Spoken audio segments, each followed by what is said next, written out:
नमस्कार, मी श्रुती राहुल. महाफास्ट 100 या बुलेटिन मध्ये आपलं स्वागत करते. आपण सगळ्या महत्त्वाच्या घडामोडींचा या बुलेटिन मध्ये घेऊया झटपट आढावा.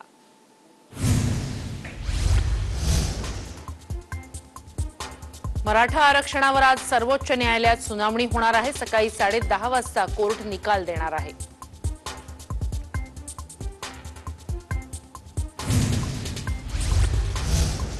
मुख्यमंत्री उद्धव ठाकरे आज सकाळी 9:30 वाजता मराठा आरक्षणासंदर्भात महत्त्वाची बैठक घेणार आहेत. मंत्रिमंडळ उपसमितीचे सदस्य आणि वकिलांसोबत ते बैठक घेणार आहेत. अशोक चव्हाण आणि एकनाथ शिंदे यावेळेला उपस्थित राहणार आहेत.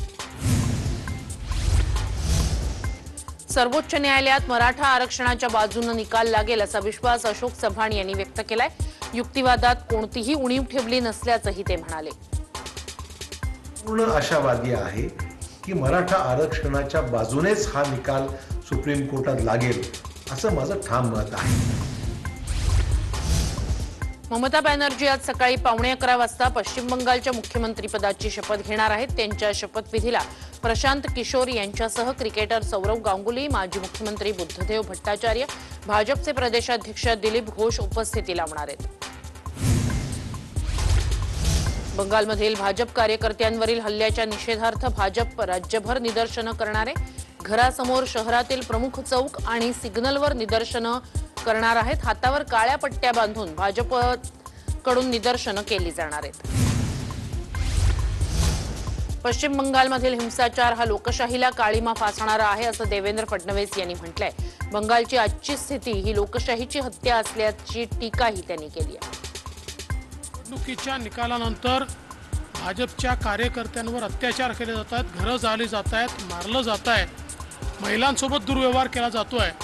ही अत्यंत भयानक अशा प्रकारची परिस्थिती आहे. निवडणूक प्रक्रिया संपताच पश्चिम बंगालमध्ये हिंसाचार उफाळून आलाय. 12 जणांचा मृत्यू झाल्याचा दावा केला जातोय. भाजप आणि तृणमूल काँग्रेस एकमेकांवर आरोप प्रत्यारोप करत आहे. पश्चिम बंगालमधील हिंसाचाराची सीबीआय चौकशी करण्याचे आदेश द्यावे अशी मागणी भाजपचे नेते गौरव भाटिया यांनी केली आहे. या संदर्भात त्यांनी सर्वोच्च न्यायालयात याचिका दाखल केली आहे. जीव वाचले तरच विकासाला अर्थ आहे, त्यामुळे राज्यात आरोग्य सुविधा आणखी बळकट करण्यावर भर दिला जाणार अशी माहिती मुख्यमंत्री उद्धव ठाकरे यांनी दिली आहे. राज्य मंत्रिमंडळाची आज दुपारी 3:30 वाजता बैठक होणार आहे. कोरोनाच्या पार्श्वभूमीवर महत्त्वाची चर्चा होण्याची शक्यता आहे. राज्याला ऑक्सिजनचा पुरवठा 200 मेट्रिक टन वाढवा असं पत्र राज्य सरकारनं केंद्र सरकारला लिहिलंय. 16 जिल्ह्यांना ऑक्सिजनची मोठी गरज असल्याचंही या पत्रात म्हटलंय. राज्याचा रिकव्हरी रेट 84.7% असल्याचं आरोग्यमंत्री राजेश टोपे म्हणाले. 12 जिल्ह्यातील रुग्णसंख्येत घट झाली आहे. 24 जिल्ह्यांमधील रुग्णसंख्या कमी करण्याचं उद्दिष्ट असल्याचंही त्यांनी सांगितलंय. सगळ्या रुग्णसंख्येमध्ये जवळजवळ मागच्या 2 आठवड्यातून जर आपण कंपेअर केलं तर मोठ्या पद्धतीनं आपल्याला घट झालेली दिसून येईल. तिसरी लाट येण्यापूर्वी ऑक्सिजनची पूर्ण व्यवस्था करू असं राजेश टोपे म्हणाले. लस आणि रेमडेसिवीरसाठी ग्लोबल टेंडर काढल्याचंही त्यांनी सांगितलंय. ऑक्सिजन बचत करावं यासाठी सुद्धा ऑक्सिजन ऑडिट करतो आहोत. आणि ऑक्सिजन ऑडिटचा अर्थ असा की लिकेज थांबवा, अन्य सगळ्या बाबी लक्ष घाला, परंतु कुठल्याही परिस्थितीत आपल्याला ऑक्सिजनच्या संदर्भातली बचत झालं पाहिजे. बीडमध्ये कोरोना साखळी तोडण्यासाठी 3 दिवसाचा कडक लॉकडाऊन आजपासून लावण्यात आलाय.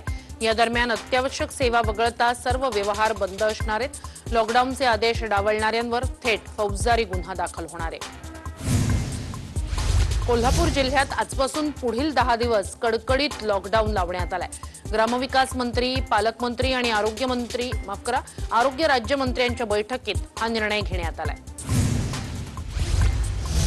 सांगलीत कोरोना संसर्गाचा कहर वाढल्यानं आजपासून 8 दिवसांचा तातडीचा लॉकडाऊन जाहीर करण्यात आलाय. मध्यरात्रीपासून हा लॉकडाऊन जिल्ह्यात लागू करण्यात आलाय. सांगली जिल्ह्यात पुढचा आठवडाभर लॉकडाऊन लागू करण्यात आलाय. रुग्णसंख्या वाढू नये म्हणून जिल्हा पोलीस अधीक्षक दीक्षित कुमार गेडाम यांनी रस्त्यावर उतरून कारवाई करत गाड्या जप्त केल्या। राज्यात काल कोरोनाचे 51,880 नवे रुग्ण आढळले तर 65,934 रुग्णांनी कोरोनावर मात केली। 891 रुग्णांचा कोरोनामुळे मृत्यू झालाय। मुंबईत काल 2,554 नवे रुग्ण नोंदवले गेले तर 5,240 रुग्णांनी कोरोनावर मात केली आहे। 62 रुग्णांचा कोरोनामुळे मृत्यू झालाय। मुंबईत आज 45 वर्षांवरील लोकांचं लसीकरण सुरळीत होणार आहे। आज मुंबईला 1 लाख लसीचे डोस मिळाल्याची माहिती पालिकेनं दिली आहे। ज्यांना कोरोना होऊन गेलाय त्यांना लसीचा एकच डोस पुरेसा असल्याचं संशोधनातून समोर आलंय। यावर जगात आता चर्चाही सुरू झाली आहे। पुण्यात काल दिवसभरात 2,879 रुग्णांना कोरोनाची लागण झाली आहे तर 3,678 रुग्णांना डिस्चार्ज मिळालाय।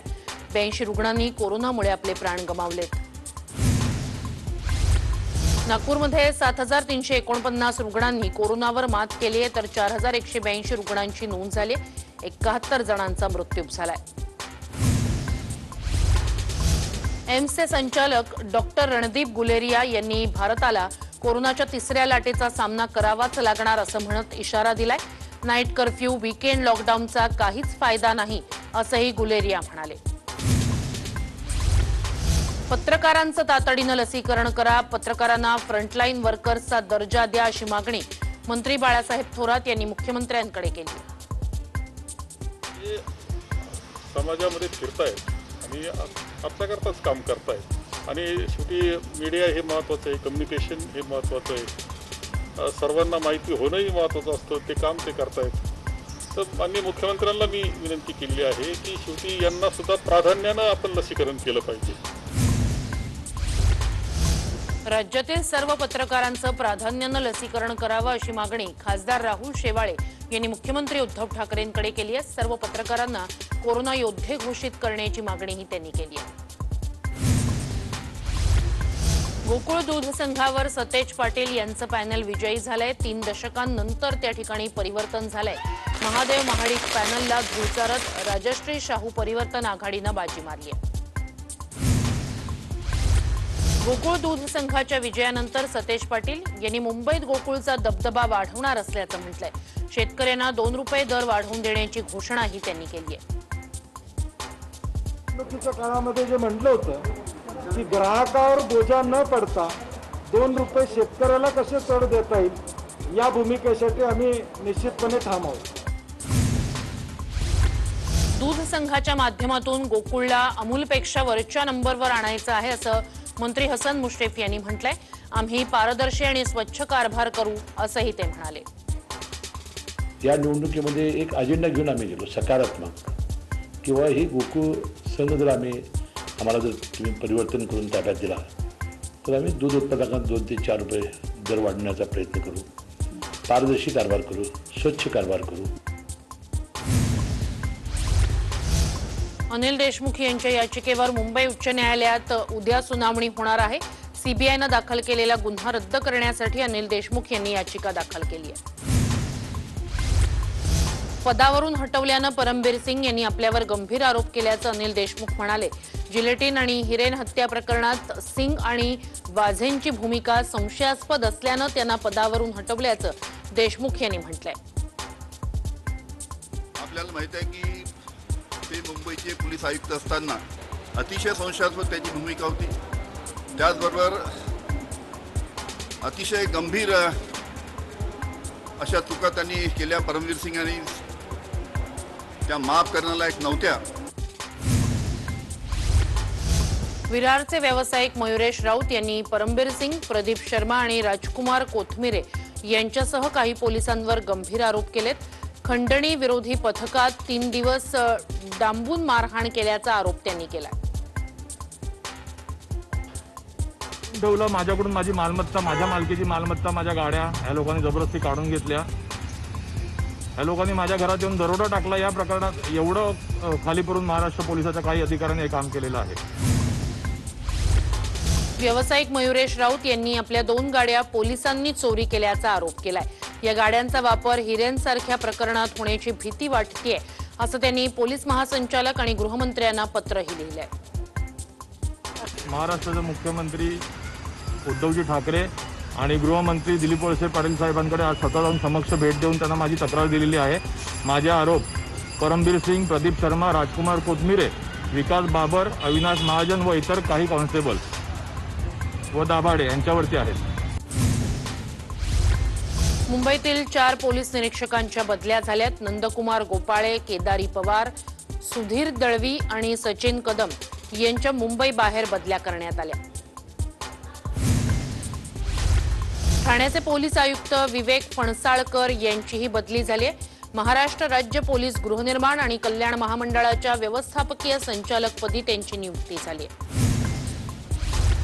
यंत्रणा सक्षम करण्यात आपण कमी पडलो म्हणून केंद्रावर बोट दाखवणं योग्य नाही असं प्रवीण दरेकर यांनी म्हटलंय। केंद्राला प्रत्येक गोष्टीला जबाबदार धरणं चुकीचं असल्याचंही त्यांनी म्हटलंय। पंतप्रधानांच्या मोफत लसीकरणाच्या आश्वासनाचं काय झालं असा सवाल माजी आमदार मोहन जोशी यांनी केलाय। विरोधी पक्षनेत्यांनी याचं उत्तर द्यायला हवं अशी मागणीही त्यांनी केली आहे। कोरोना विरोधातील लढाईला अजून बळ मिळणार आहे। सिरम 15 मे पासून कोवोवॅक्सची 3ऱ्या टप्प्यातील चाचणी करणार आहे। जेईई मेन परीक्षेचं मे मधील सेशन पुढे ढकलण्यात आलंय।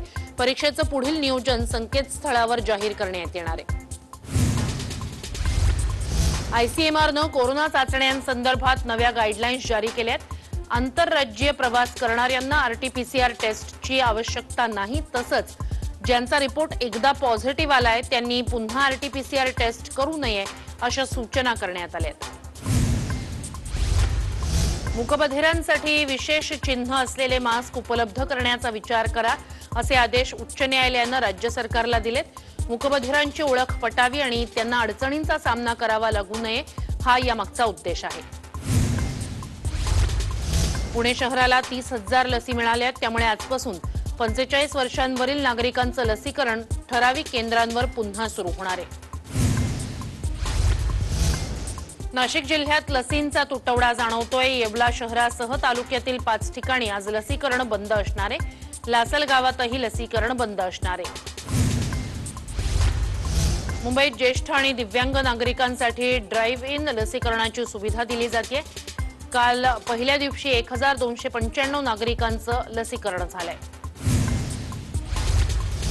मुंबईत आता थेट रुग्णालयांशी टायअप करून इमारती आपल्या रहिवाशांचं लसीकरण करू शकतात, तशी संकल्पना अंमलात आणली जाऊ शकते अशी माहिती सूत्रांकडून मिळते। नायर रुग्णालयात वर्षभरात 1001 कोरोनाबाधित महिलांची सुखरूप प्रसूती झाली। जन्माला आलेल्या 1022 बाळांमध्ये एका तिळ्यासह 19 जुळ्यांचा समावेश आहे। ई पासचे 80% अर्ज पोलिसांनी फेटाळले। दुसऱ्या जिल्ह्यात जाण्यासाठी ई पास गरजेचा आहे। नियमात बसत नसलेले अर्ज फेटाळण्यात आलेत। अंबरनाथच्या छाया उपजिल्हा रुग्णालयात लसीकरण केंद्राचं काम संथगतीनं सुरू असल्यानं शिवसेना आमदार बालाजी किणीकर यांनी संताप व्यक्त केलाय। वैद्यकीय अधीक्षकांची बदली करण्याची मागणी त्यांनी केली आहे। नागपूरच्या मध्यवर्ती कारागृहात कोरोनाचा कहर पाहायला मिळतोय।